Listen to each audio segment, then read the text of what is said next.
Bonjour à tous. Un dîner de com ce mercredi soir a eu lieu entre Macron et les chefs officiels de l'opposition officielle. Dîner de com, dîner de Macron. On va y revenir parce que c'est insupportable de voir cette opposition entre guillemets qui tombe volontairement complice de tous ces panneaux macronistes qui jubilent aujourd'hui. On va le voir d'ailleurs. Ils sont prêts à recommencer quand même, hein. Et on va voir surtout fondamentalement, parce qu'il faut aller un petit peu au-delà de tout cela, on va voir que Macron d'ailleurs récidive sur ses artifices de com, mais on va rappeler quelque chose, il faut toujours rafraîchir la mémoire des gens, hein, c'est important, pour pas qu'ils retombent toujours dans le même panneau. Mais au-delà de ça, c'est le symptôme, si vous voulez, d'un pays qui n'est plus souverain. Quand vous pouvez plus décider de rien parce que le pouvoir est ailleurs, à Bruxelles notamment, à Francfort, à Washington, eh bien vous en êtes réduit à faire des opérations de com. Et vous ne pouvez même plus faire de référendum sérieux en réalité, parce que le pouvoir n'est plus là.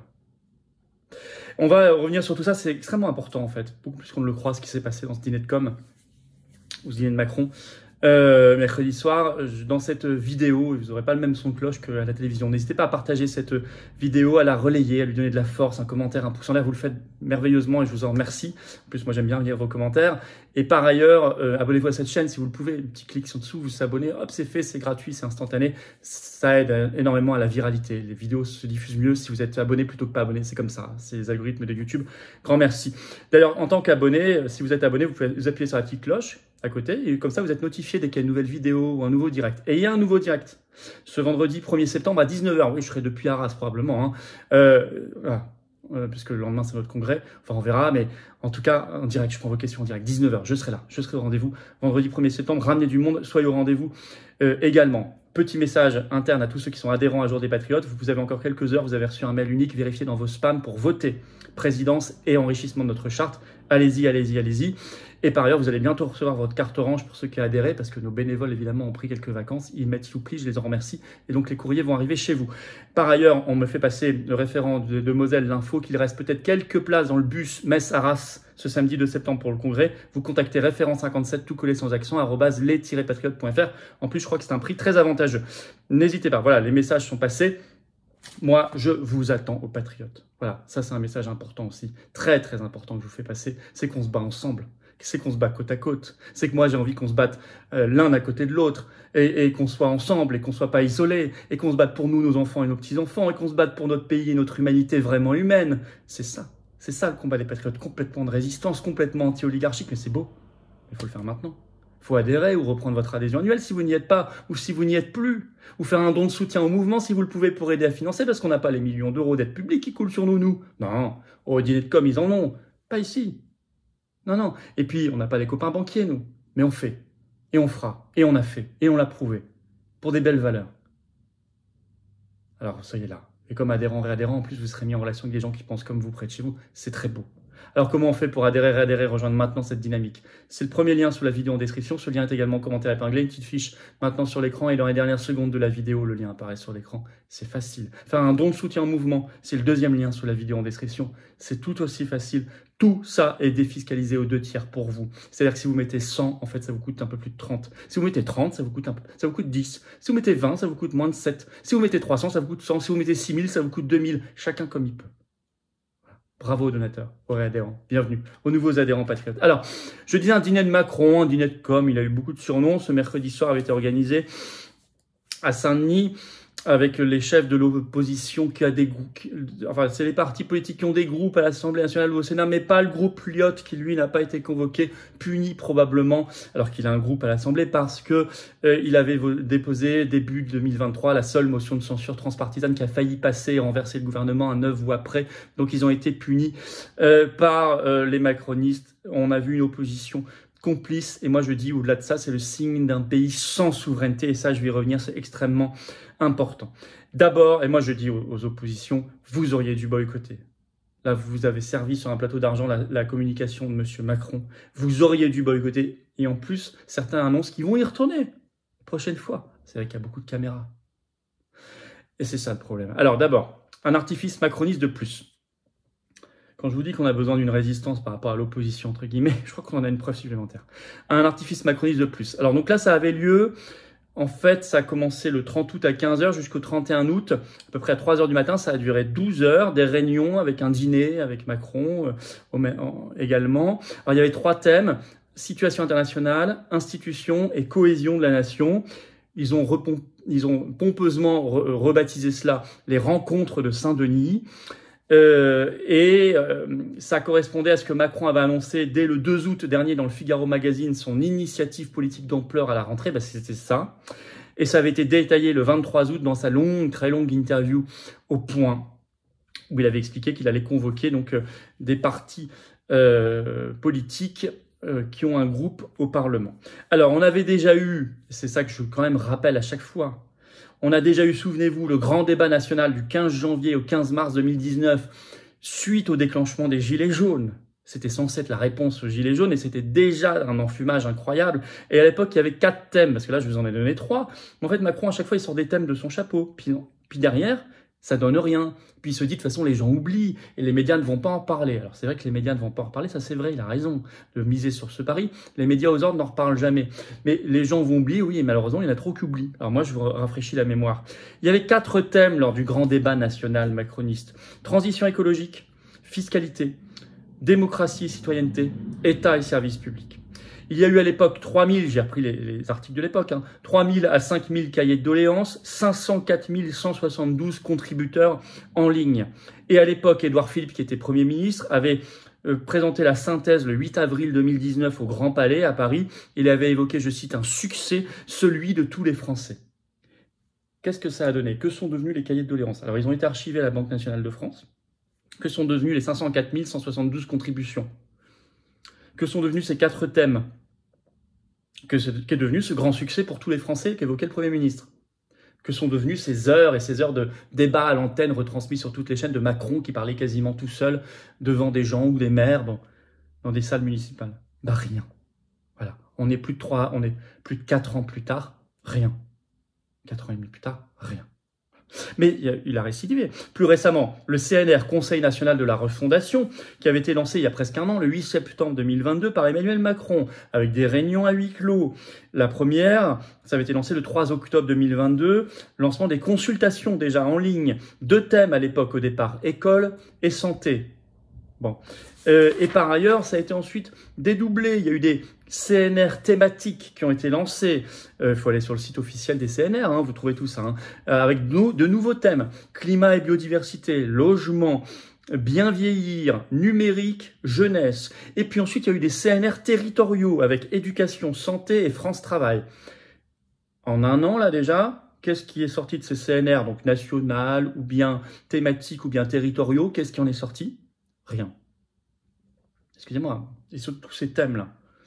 Alors, résultat, d'abord, de ce dîner de Macron, là, les rencontres de Saint-Denis, dîner de com, tout ce que vous voulez, ce mercredi soir. Il y a un article très détaillé dans Politico, ce 31 août. Je cite, les participants seraient convenus, selon l'Élysée, de l'organisation d'une nouvelle session de travail sur le même format et dans les mêmes conditions. Il n'y a pas encore de date définie. Donc en fait, ils viennent de faire leur réunion, mais ils décident déjà, c'est la première décision concrète, peut-être la seule, on va en refaire une. Par ailleurs, je cite toujours Politico, il a été décidé de l'organisation d'une conférence sociale sur les carrières et les salaires pour les branches inférieures au SMIC. Alors là, on se dit, c'est bien, ils vont augmenter les petits salaires. Non, c'est pas ce qui est dit. Réécoutez bien. Il a été décidé de l'organisation d'une conférence sociale sur les carrières et les salaires pour les branches inférieures au SMIC. Donc déjà, ça concerne que les salaires inférieurs au SMIC. Donc, ni SMIC ni au-dessus. Donc, pas les classes moyennes non plus. Et puis, c'est pas une décision d'augmentation qui a été décidée. Ce qui a été fait, c'est une décision d'organisation d'une conférence sociale, donc avec les syndicats de salariés et patronaux. Ça mange pas de pain pour le président de la République d'annoncer ça. D'abord, il n'y a pas de date non plus. Et ensuite, une conférence, si ça ne fonctionne pas, il dira, écoutez, les syndicats ne se sont pas mis d'accord. C'est tout.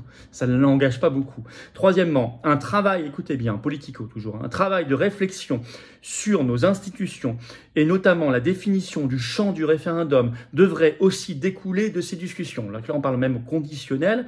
Donc là, on n'annonce aucun référendum. Ça, je vous le dis déjà à l'avance, aucun référendum n'a été annoncé. On dit qu'on va réfléchir sur le champ du référendum. Ça, on l'a déjà entendu beaucoup. Peut-être, c'est au conditionnel. Et ça n'annonce toujours pas des référendums derrière. Bon. Quatrièmement, les thèmes, je cite toujours Politico, les thèmes de la décentralisation et de la planification écologique, on y retourne, ont aussi été retenus. Je ne sais pas ce que ça veut dire, retenus. Puis ça ne me semble pas être les thèmes les plus réclamés immédiatement par les Français, planification écologique et décentralisation, et puis qu'est-ce qu'ils attendent, qu'est-ce qu'ils mettent derrière tout cela, notamment planification écologique, toujours l'escrologie ou la vraie écologie. Bon. L'escrologie étant l'écologie mondialiste. Bon, européiste, mondialiste. Donc, de Davos. Alors, par contre, il y avait une pré-annonce un peu plus concrète, très dangereuse, qui est une arnaque. Elle a été faite dès ce 28 août sur BFM TV, avant même donc cette rencontre, par le porte-parole du gouvernement Olivier Véran. Il annonce un préférendum, un possible préférendum. Alors il dit, je cite, c'est un concept qui nous permettrait de tester plusieurs sujets à la fois au cours d'un même vote. Sauf que ça n'est pas dans la Constitution. De tester, vous voyez, c'est pas les Français décident, c'est on teste, comme si on faisait un sondage. Et d'ailleurs, Le Monde, le 29 août, étudie cette notion, cet ovni, et parle, je cite, d'un sondage géant à une forte insécurité juridique. Je vais vous lire quand même, vous allez voir à quel point, parce qu'un spécialiste de la Constitution nous dit que c'est l'enfumage. Je vais vous lire un extrait du Monde de cet article. Une procédure ex nihilo, sorte de sondage grandeur nature organisé par l'État, selon le constitutionnaliste Bertrand Mathieu, qui alerte déjà sur le défaut de sécurité d'un tel scrutin. Insécurité d'abord sur les modalités de la convocation et de l'organisation, rappelle le juriste. Insécurité surtout sur le sort de ce préférendum. Rien ne liera, dit-il, les pouvoirs législatifs et exécutifs à son issue. Et personne ne pourra saisir le Conseil constitutionnel pour faire respecter les urnes. On se retrouverait avec une usine à gaz au sort imprévisible, le tout marqué par un fort risque de confusion du fait d'un détournement du terme de référendum. C'est sévère, mais c'est très juste. Donc en fait, ça ne lie personne. C'est vraiment un sondage. Ça, on s'en fiche, c'est de la com. Par ailleurs, alors comment ont réagi les oppositions à ce dîner de com, ce dîner de Macron? Alors là, vous avez France Inter, le 31 août, qui a fait tout un reportage. Alors, en disant, je cite, un président satisfait, mais des oppositions sceptiques. Ça, c'est le titre. Et Macron s'est dit, je cite, très satisfait. Ah, il peut l'être. Coup de com, parfait pour lui. Surtout que les oppositions lui ont servi que sur un plateau. Par contre, alors, les oppositions sont un peu sceptiques, mais elles sont quand même prêtes à dire déjà qu'elles vont y retourner. Écoutez ça, c'est saisissant. Je lis France Inter et je lis leur citation. Écoutez. Premier à se présenter devant, écrit France Inter, premier à se présenter devant les médias à l'issue du sommet à huis clos. Le président du RN, Jordan Bardella, a évoqué des débats francs, mais s'est dit dans l'incapacité de préciser sur quoi il déboucherait. Oui. Il n'y a pas de conclusion pour l'instant, a-t-il dit, expliquant que le chef de l'État devait revenir sur la représentation nationale pour fournir un agenda et un calendrier. Je lui ai dit ce que j'avais sur le cœur. Il faudra voir quelle suite le président souhaite donner. J'espère lui faire prendre conscience que le pays ne peut plus continuer dans cette direction, ajoute le président du RN. C'est mignon. C'est vraiment l'adjectif qui me vient. C'est pas plus que mignon. C'est très naïf. Je sais pas si c'est faussement naïf ou pas, mais c'est assez extraordinaire. Manuel Bompard, pour la France Insoumise, je lis toujours, a lui eu l'impression de vivre 12 heures sur la planète Mars. Aucune annonce, aucune mesure concrète sur les problématiques et les priorités, on l'a vu. LFI et ses partenaires demandaient le blocage des prix pour faire face à l'inflation, mais le président de la République l'a balayé d'un revers de la main, selon le député. Ceci, il dit pas qu'il n'ira pas la prochaine fois. C'est peut-être un peu moins naïf là que le précédent, mais il ne dit quand même pas qu'il n'ira plus, que c'est l'enfumage. Alors, les macronistes sont aux anges. Alors moi, je vais vous citer, je l'ai entendu en direct, France Info, ce 31 août. Il y avait Olivier Véran invité, donc porte-parole du gouvernement. Écoutez bien ce qu'il dit. Quelque chose s'est passé hier qui pourrait bien marquer l'histoire politique et même démocratique de notre pays. Rien que ça, je le cite toujours. C'est quelque chose qui n'était jamais arrivé dans notre pays. C'est quelque chose qui doit plutôt faire plaisir aux Français. Un processus inédit de discussion, ajoute-t-il. Donc les macronistes sont vraiment aux anges. En conclusion, oui, en termes de pure com, Macron est gagnant, pour l'instant, à cause des oppositions qui ont été complices, totalement. Elles auraient dû boycotter, je l'avais annoncé avant, j'avais annoncé ce qui allait se produire. Si vous avez repris mes déclarations et mes tweets, j'avais annoncé ce qui allait se produire. Il fallait boycotter, et j'espère qu'elles boycotteront l'année prochaine, qu'elles arrêteront tout de suite ce cinéma. J'en suis pas certain. Alors pourquoi, fondamentalement, on en est à, je vous ai cité le grand débat, le Conseil national de la refondation, ce dîner de com, ce dîner de Macron et les suites. Pourquoi? Parce que nous ne sommes plus un pays souverain. Souveraineté du pays, des grands domaines de compétences, l'industrie, la monnaie, le budget, l'immigration, les questions de politique étrangère, de défense, commerciale, qui ont été happées par le pouvoir supranational, beaucoup l'Union européenne bien sûr, monétaire à Francfort, mais aussi la CEDH, mais aussi l'OTAN.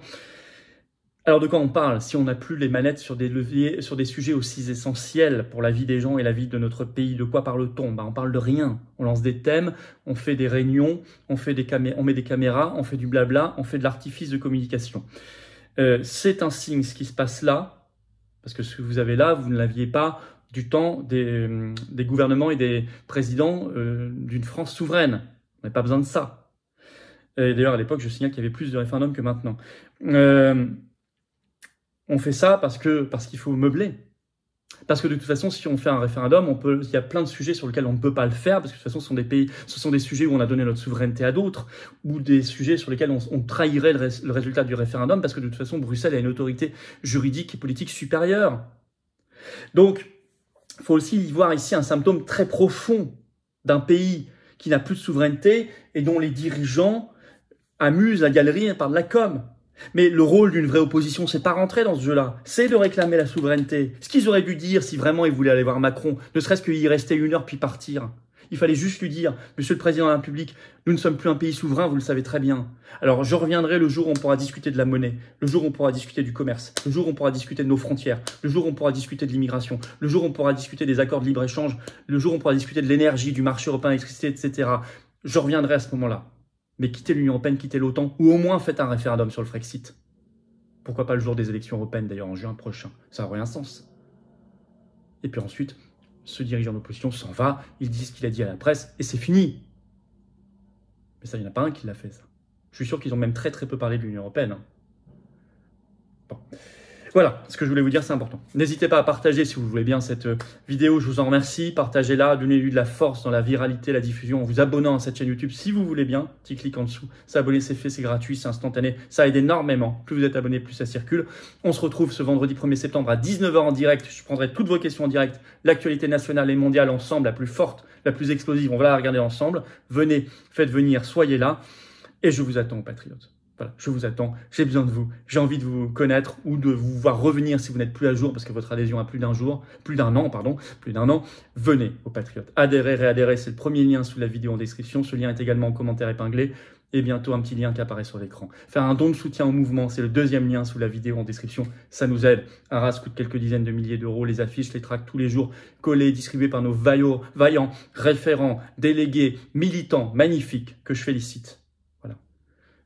Tout ça, ça coûte. Bravo. Tout ça, c'est défiscalisé aux 2/3 pour vous. Mettez 60, ça vous coûte 20 en fait, etc. Énorme bravo aux réadhérents et aux donateurs. Bienvenue aux nouveaux adhérents patriotes du fond du cœur et vive la France.